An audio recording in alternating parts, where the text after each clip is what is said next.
Hello everybody, my name is Paige McKenna and this is Disease Dissected, the show where I tell you all about disease. We're going to cover the causes, symptoms, treatments, and historical significance of ailments both well-known and super niche. On the docket today, we are going to talk about the disease that was like the boogeyman to me when I was growing up. You know it, you love it, it's the flu or the influenza virus. If you listen to my pilot episode, which you can find on YouTube if you search Disease Dissected, you'll know the flu is classified as an infectious disease. With that out of the way, let's go ahead and jump into the flu. So, according to Penn Medicine, the flu is caused by an influenza virus. Most people get the flu when they breathe in tiny airborne droplets from coughs or sneezes of somebody who has the flu. You can also catch the flu if you touch something with the virus on it. And then you touch your mouth, nose, or eyes. Remember, a virus is not technically a living thing, like a bacteria or a fungus or a protist or other things that can cause infectious diseases. So it can't be fought with antiparasitics, antifungals, antibiotics. You do fight it with antivirals. There are four different types of influenza. They're all like a big grouping system that gets smaller as you go down because it's like the actual particle that infects you, but there are different classifications of those particles. You can kind of think of it like any like group of organism. Like you've got animals as a whole, you have influenza as a whole. And then down from there, you have maybe like mammals and reptiles and amphibians, things like that. For influenza, there's influenzas A, B, C, and D. From there, you get down more specific, like if you're thinking, okay, animals as a whole, then mammals, then felines, then you get to tigers specifically. You get down into the specifics of like the specific virus of the flu that's causing your disease. The first type, of course, is going to be influenza A. It's one of two types that impacts humans during flu season. That's going to be October to May, with peak months between December and February. It's more common in adults, and it has more severe symptoms. Influenza B is the other seasonal type that impacts humans. That one is more common in children and typically has less severe symptoms than influenza A. Something else about influenza A that I forgot to mention is that the bird flu and swine flu are both subtypes of influenza A. You might have heard about them. We're going to talk about them pretty in depth a little bit later. Influenza C is a year-round virus. There's not like a specific time of the year where there's a spike in influenza C. It's pretty steady across the board. Vaccines don't protect against influenza C, but the symptoms typically are not severe. Finally, there's influenza D, and that one doesn't impact humans. It's common in cattle and swine populations, and it frequently spills over into other kinds of animals. I have just like a supplemental quote here from the Cleveland Clinic. They say influenza A and B are seasonal. Most people get them in the winter and have more severe symptoms. Influenza C doesn't cause severe symptoms, and it's not seasonal. The number of cases stays about the same throughout the year. Swine flu and bird flu are both subtypes of influenza A. So those are kind of like the big classifications, the big causes of them. The influenza virus is one that gets in and infects your respiratory system, so it's largely bugging you in your lungs. I want to get into the symptoms of influenza. The common symptoms include a fever of 100.4 degrees Fahrenheit or higher, aching muscles, especially in your backs, arms, and legs, the chills and the sweats, headaches, coughs, runny or stuffy noses, sore throats, and fatigue and weakness. And that list of symptoms I got from Yale Medicine. So it sounds kind of similar to a common cold, but the flu is more severe and it usually comes on a lot more quickly. Like a common cold will build over a couple of days. The flu is like you get the virus in you and then you've got it. And it usually, typically, will stick around for like a week. The symptoms of the flu are also similar to the symptoms of COVID-19, but you can get tests really easily at any store pretty much to go like swab yourself. We all lived through COVID. We all know what to do with that. Usually, you can diagnose yourself with the flu. The thing about the flu is you know your symptoms. Everybody knows what the flu is. Most people have had the flu. You usually just like let it run its course. But in extreme cases, you could be hospitalized. Usually the hospitalizations occur in like highly vulnerable populations, so like children, elderly people, or the chronically ill. So I want to talk about the treatments of the flu now that we've gone over the symptoms and the causes. The best way to treat the flu, and honestly this is the best way to treat any disease, is to not get it in the first place. We all know about our flu vaccines. You get them every year. That prevents you in about 40 to 60% of cases. We'll talk about that more in just a minute. It prevents you from getting it, and so then you don't have to deal with it at all. That's according to the National Council on Aging. Flu vaccines are between 40 and 60% effective every year. The reason that this number isn't closer to 100% is because of the way flu vaccines are developed. There's no way to be like totally certain what strains of the flu, because remember we talked about there's the 4 different kinds, A, B, C, and D, and then those ones, they build on each other and they change all the time. Viruses are changing all over the place. So scientists do their best every year to predict which vaccine or which strains are going to be the most prominent ones, and they base the vaccines off of those. And sometimes they get it right and they're more effective, and sometimes they get it wrong and they're less effective, but they're just out there doing their best to develop these vaccines for the population. So the way that they develop these vaccines is really interesting to me because they use like so many different steps. It's crazy. To start, there's like 150 different organizations across the world that gather data on emerging flu strains, and they all send it to the World Health Organization. So they get all that information together and they see what types of strains they think are going to be the most common that year. To understand each strain, they infect ferrets with the diseases because their blood is like pretty similar to, not their blood, their immune responses are pretty similar to the human immune responses. So by examining the way that ferrets react to these strains that they're infected with, we can have like a pretty good idea of how like the human immune system is going to roll with it. Using the data from those tests, we decide 4 strains of the flu that are going to be like the subject of this new vaccine that we're going to decide to fight the flu with. After they develop that, sheep are used as a test of potency for the potential vaccine. So they like basically vaccinate these sheep and see what's going on with it. The potency test checks that the amount of the virus within a vaccine is effective. So it's not too much, it's not too little. The chosen strains are then injected into, get this, fertilized chicken eggs. I was like so shocked when I read this. I had no idea that they put the flu into these chicken eggs. And I am reading like all of this information off of a cool little diagram from Understanding Animal Research, and it's telling me that 1 egg is equal to 1 flu vaccine. Flu strains multiply inside the chicken egg that they've been like injected into, and then the liquid containing the millions of copies of flu viruses are harvested from the chicken eggs. After that, we have the pure form of the virus. So these specific strains that we've decided are going to be the most impactful ones this year out of A and B, and then all of their subsections, they put that into the chicken egg, they find the pure strains, and they have that now. The remaining virus particles go through a sterilization process to make it safe for usage in vaccines. And then to finish out the entire process, now that we have the main ingredients for the vaccine, which is the virus, they can start manufacturing the vaccine on a larger scale and sending it out to everybody to deploy for the new flu season to keep people safe and healthy, which I think is unbelievably cool. I had no idea that you could utilize something as simple as a chicken egg to cultivate an entire vaccine. It seems so cool. After you get a vaccine, it's not uncommon to feel sick because these flu vaccines, they're known as a dead virus, and so they don't keep the virus alive, they inactivate it. And so it still gets in your system, and your system learns to recognize it and understand the ways that they can fight it, but it doesn't actually infect you. But it's still normal to feel like a little bit sick while your body is figuring out the best way to fight this virus. If you don't get vaccinated, or if you do get vaccinated and you happen to catch a strain of the flu that isn't protected under that vaccine, there are plenty of treatment options that you can still go after. You are recommended to push fluids if you are exhibiting the symptoms of the flu.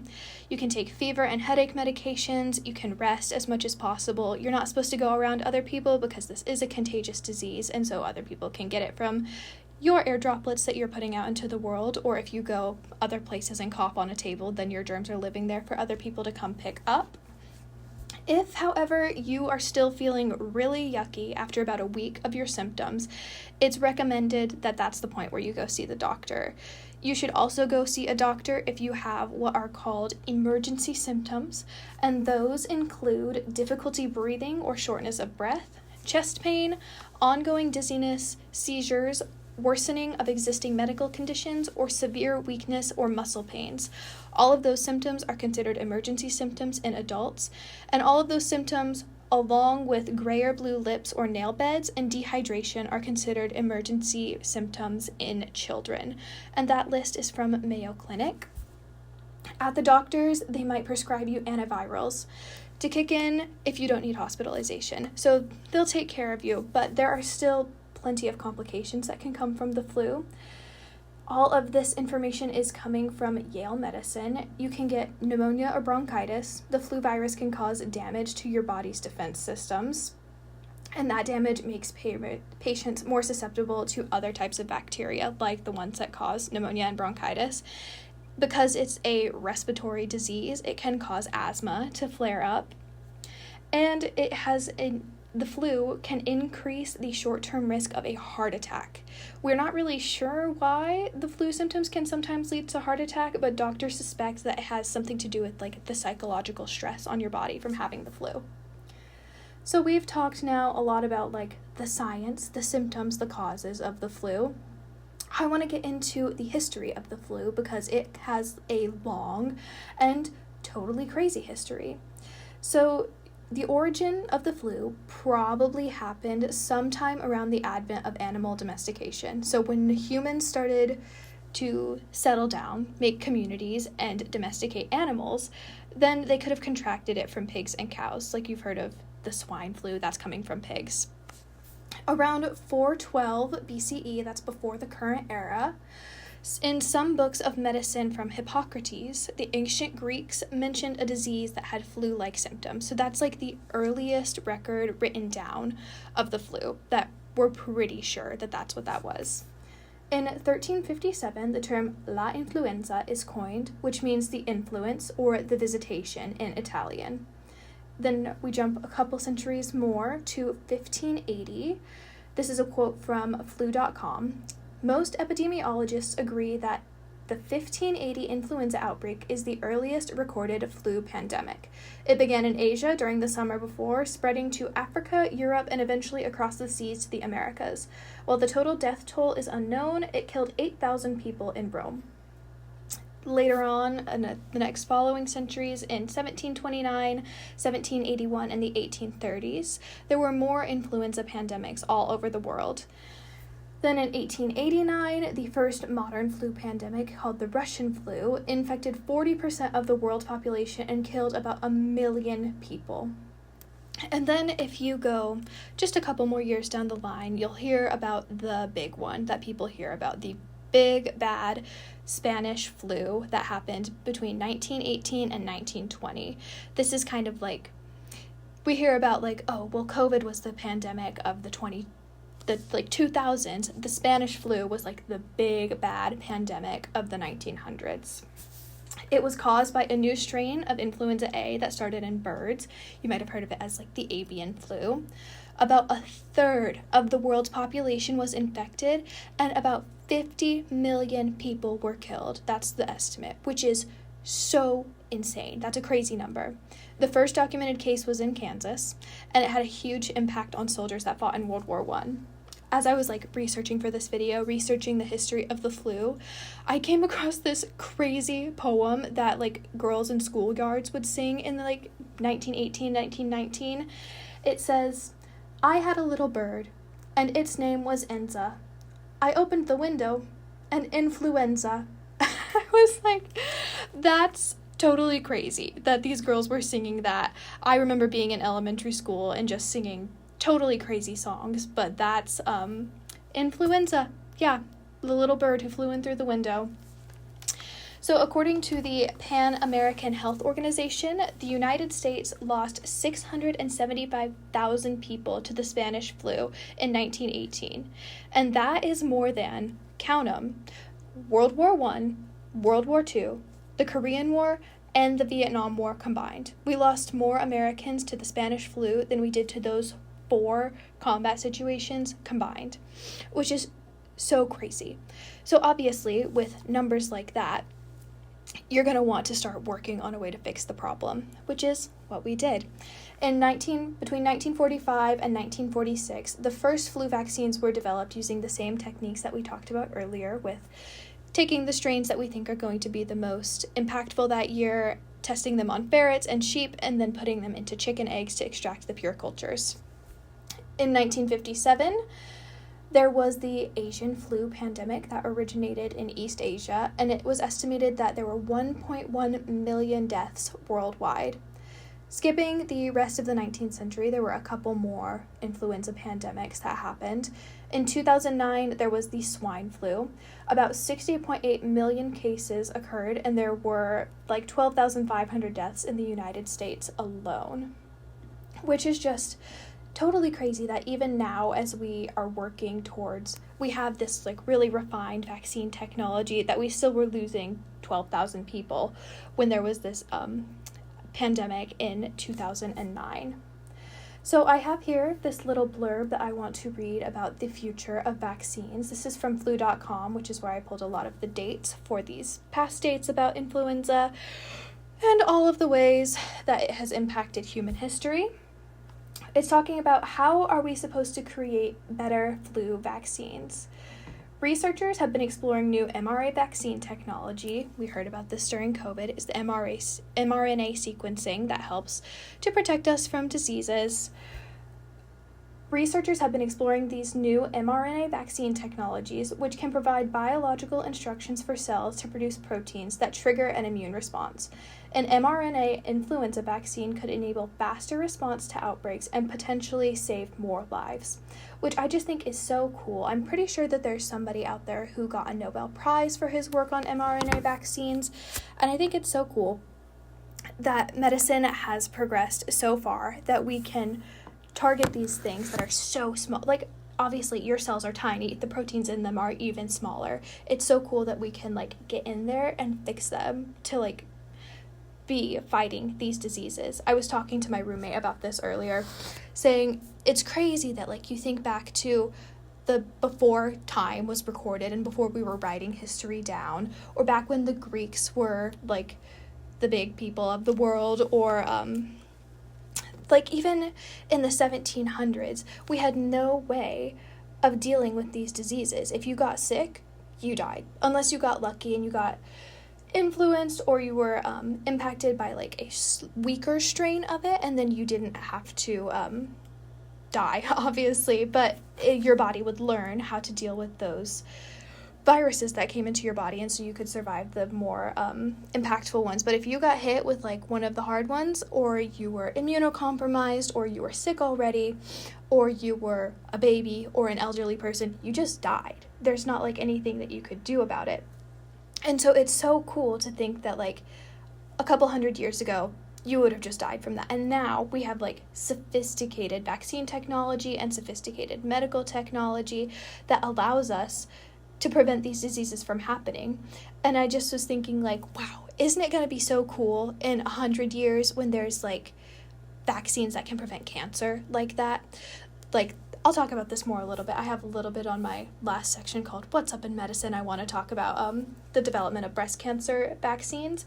But it's just so cool how medicine can continue to progress so that we can solve these problems that have been plaguing humanity for the entire time. Like if you told somebody in ancient Greece, like, yeah, we take a needle and we put some like little cells into your body and then you don't get sick anymore, they'd be like, what are you talking about? That is totally crazy. And right now it kind of feels like cancer is like an insurmountable problem, but who knows, in 100 years we might have vaccines that you can get and that'll just like totally prevent breast cancer or any other kinds of cancer. I just think it is really neat. So speaking of that, that was going to be my What's Up in Medicine, which is the last section of my show. I want to talk about these breast cancer vaccines that are being developed and worked on. It's something that people at the Biodesign Institute at Arizona State University have been working on, and I think it is just the neatest thing. I have a quote here from the ASU Biodesign Institute. They say the idea is that if we could immunize a person with a collection of proteins that mimic those of a breast cancer, the immune system will learn to recognize those proteins and arm itself against breast cancer. So it's like the same idea as a regular vaccine. You put something in your body, your immune system learns to fight against it, and so it fights against it anyways the next time it comes in and you don't want it to be there. Then I have a quote from the Cleveland Clinic talking about the breast cancer vaccine. They say the hope is that the vaccine would demonstrate the potential of immunization as a new way to control breast cancer, and that a similar approach could someday be applied to other types of malignancy. And malignancy just means like something that's bad and is something that is getting worse. So it just is so cool that like cancer vaccine technology is developing. I just think it's the neatest thing ever. The Cleveland Clinic is working on it, and I believe that research is from the end of 2024. The company who's working on it is called Anixia, and it says that they are planning a phase 2 of the study to evaluate the efficacy of this new vaccine that they're working on. The trial is expected to begin in 2025 and is projected to last approximately 2 to 3 years. So hopefully, looking into 2027, 2028, we could start seeing vaccines that can protect against breast cancer. This one that the Cleveland Clinic is working on specifically is for the triple negative breast cancer, which is the form of disease that has like the least treatment options for it. I think it only happens in like 10 to 15% of breast cancer patients, but it has some of the worst survival rates, which is really sad. And so it's great that they're working on the type of breast cancer that doesn't have treatment options yet. Long term, the Cleveland Clinic is hoping that it could be administered in individuals who are cancer-free to prevent them from developing this highly aggressive form of breast cancer. And then from there, once they have that technology, it would be really cool if they could go ahead and use it on other types of cancer. So I just think that that is the coolest thing ever. And that, I believe, is going to wrap things up for me this week here on Disease Dissected. I hope you learned something. I hope that you were intrigued and that you will be interested in joining us again next week. I think next week we are going to go ahead and talk about COVID-19, the big one. So I hope you have a great rest of your day, and thanks for listening to Disease Dissected.